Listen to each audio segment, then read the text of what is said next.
अरविंद केजरीवाल सरकार की नई आबकारी नीति को लेकर डिप्टी सीएम मनीष सिसोदिया के आवास पर छापेमारी के बाद बीजेपी आम आदमी पार्टी की सरकार पर लगातार हमलावर है। अरविंद केजरीवाल और मनीष सिसोदिया को घेरने में जुटी है। बीजेपी ने दिल्ली सरकार के खिलाफ जन चौपाल की शुरुआत की है। दिल्ली सरकार के भ्रष्टाचार के विरोध में जन चौपाल की शुरुआत बीजेपी ने मनीष सिसोदिया के विधानसभा परपरगंज अंतर्गत मंडावली से की है। बुधवार देर शाम मंडावली के श्री राम चौक पर आयोजित कार्यक्रम में दिल्ली प्रदेश बीजेपी अध्यक्ष आदेश गुप्ता, मयूर विहार जिला बीजेपी अध्यक्ष विनोद वछेती, पूर्व मेयर विपिन बिहारी सिंह, पूर्व पार्षद शशि चांदना के अलावा कई बीजेपी नेता और सैकड़ों की संख्या में कार्यकर्ता मौजूद रहे।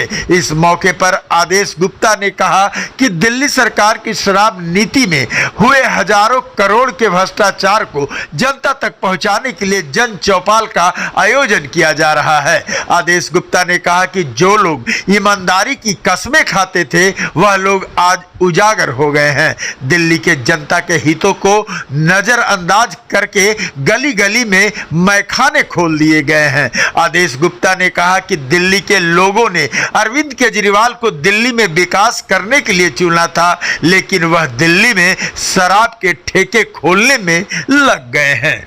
देखिए, ये जन चौपाल जनता के साथ संवाद है।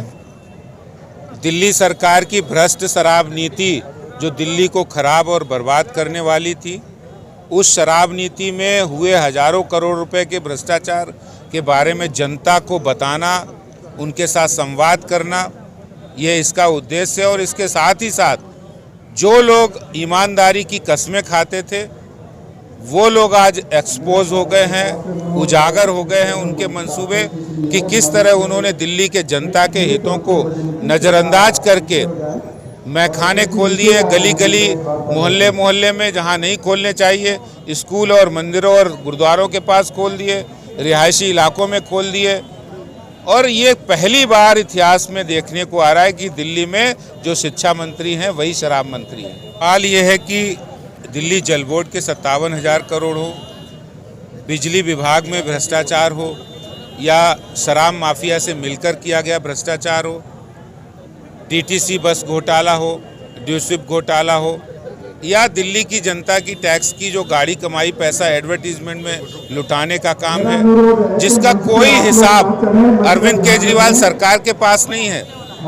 आज दिल्ली की जनता ये जानना चाहती है, आपको हमने बेहतर पानी के लिए चुना था, आपको सीवरेज सिस्टम के लिए चुना था, आपको परिवहन व्यवस्था के लिए चुना था, लेकिन आप तो शराब और मैखाने में लग गए। आज दिल्ली की जनता अब ये कह रही है कि आप नहीं पाप है, भ्रष्टाचार की बाप है, दिल्ली और देश के लिए अभिशाप है। बाकी सवाल ये है कि जिस तरीके से आज 4 विधायक सामने आए हैं, उन्होंने खरीद फरोख्त का सीधा आरोप बीजेपी पर लगाया। इससे पहले मनीष सिसोदिया भी आरोप लगा चुके हैं, इस पर क्या कहना है? देखिए, वो कोई कागज़ दिखाया उन्होंने? कोई कागज़ नहीं उनके पास। वो पहले भी ये इसी मनगढ़ंत स्टोरी कर चुके हैं। और जिस तरह से केजरीवाल जी पहले वो कहते थे कि ये मेरे पास एक किताब है, इसमें ये बेईमान है, नंबर 1 बेईमान, नंबर 2 बेईमान, नंबर 3 बेईमान, क्या हुआ?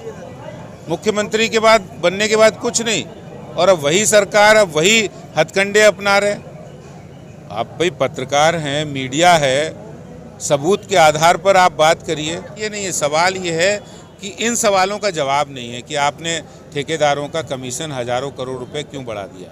देखिए, शराब का घोटाला तो अभी जांच चल रही है, बहुत परत दरत परत निकलेगी, लेकिन एक बात स्पष्ट है कि 20,000 करोड़ की शराब साल में बिक्री होती है, और आपने जो कमीशन 2.5% था उसको 12% कर दिया, तो आप समझ सकते हैं कितना बड़ा घोटाला है। जब इसकी परत दरत परत जांच में निकलेंगी तो सारे मुजरिम भी बाहर आएंगे, और जैसे जैसे घोटाले की कड़ी आ रही है नज़दीक, वैसे वैसे सिसोदिया की हथकड़ी भी नज़दीक आ रही है।